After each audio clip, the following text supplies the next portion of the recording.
La fusione con Asco TLC si può fare, quindi non occorre portare in borsa la holding col pericolo che non sia più fonte di reddito per il territorio.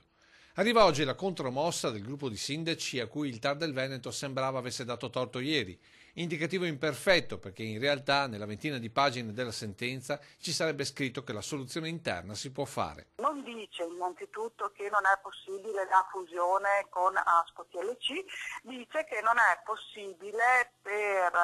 sulla base della Madia fare attività commerciali e quindi è necessario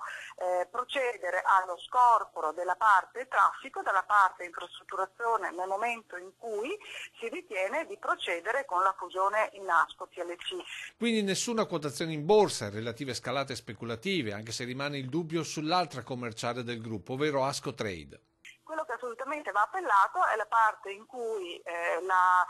sentenza dice che non è possibile procedere con avere l'attività di vendita del gas neppure tramite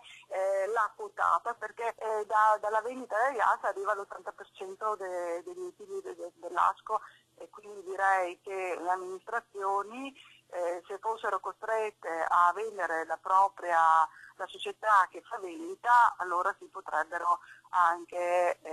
vendere completamente la holding perché non avrebbe più senso. A questo punto più che mai è evidente la spaccatura tra sindaci sul futuro Asco, con il socio privato che pare sia sempre più propenso ad uscire dalla partita. E qui il privato ha un interesse legittimo che però è un interesse completamente diverso rispetto a quello che è l'interesse delle pubbliche amministrazioni.